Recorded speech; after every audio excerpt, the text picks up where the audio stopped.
Basicamente, falar em conversão é falar em transformação.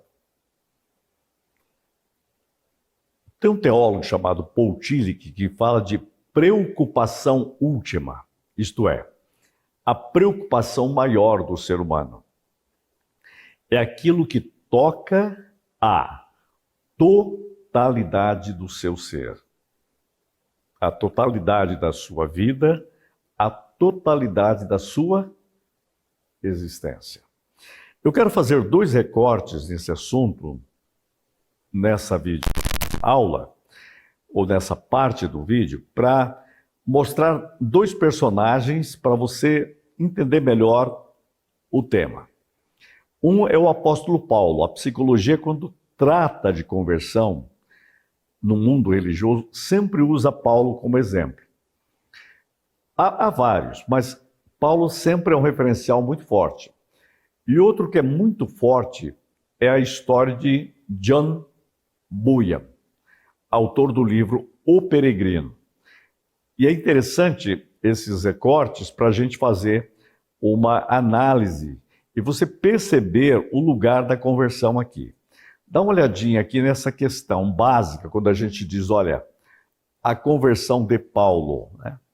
A conversão religiosa de Paulo de Tarso é, eu concordo, né, uma das mais dramáticas de toda a história, e aqui eu vou frisar essa palavra, de toda a história da experiência religiosa. Merece um estudo cada vez mais profundo. Por quê? Porque ele teve uma experiência dramática. Eu conheço muita gente que teve uma experiência dramática. E Paulo teve uma experiência dramática na estrada de Damasco. Ao encontrá-la perante o governador romano, foi tão forte, tão dramático, que causou impacto, né? E o governador romano chamado Festo, ele acabou reagindo de uma forma assim, que a gente chama peremptória, né? Um negócio assim, explosivo. Olha o que ele diz: estás louco? Está louco, Paulo? Você imagina você terminar um testemunho e um governador, o homem mais poderoso dali, dizer: você está louco? As muitas letras te fazem delirar. Achou que ele estava delirando. Por quê? Porque foi algo surpreendente. Foi algo fenomenal. Essas palavras de Festo representam a tendência geral de classificar como loucura ou uma experiência profunda. Por quê? Porque traz consequências profundas no ser humano. Então, a minha ênfase aqui é você observar que muitas vezes a sua experiência de conversão ou de pessoas trazem uma profundidade tão grande que não é tão fácil a gente compreender algumas delas, mas podem ser estudadas, né?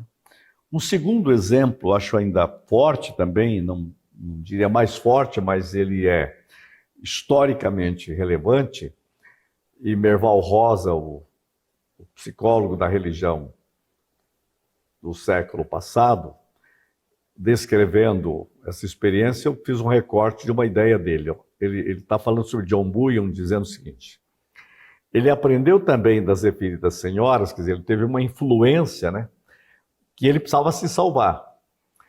E quando alguém pregou para ele, ele chegou à conclusão: o único jeito é me converter. Então não haverá salvação sem conversão. Só que ele achava, e ele tinha essa visão de que tinha que ter uma experiência que jamais tivera.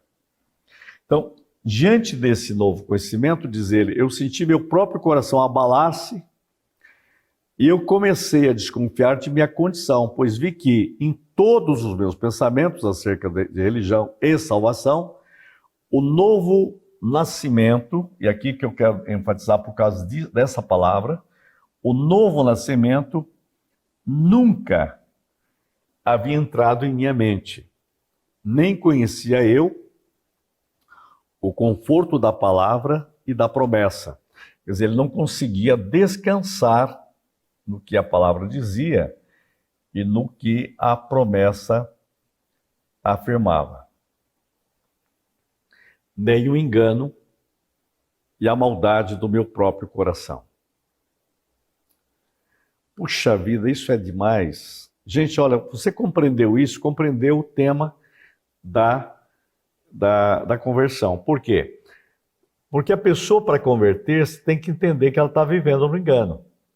E eu preciso sair dessa maldade, senão não há arrependimento. Então, esse ponto é básico. E outro aspecto fundamental aqui é a palavra novo nascimento aqui, mas a realidade do novo nascimento. Novo nascimento é tornar-se uma nova criatura. Do ponto de vista cristão, Jesus disse, é necessário nascer de novo.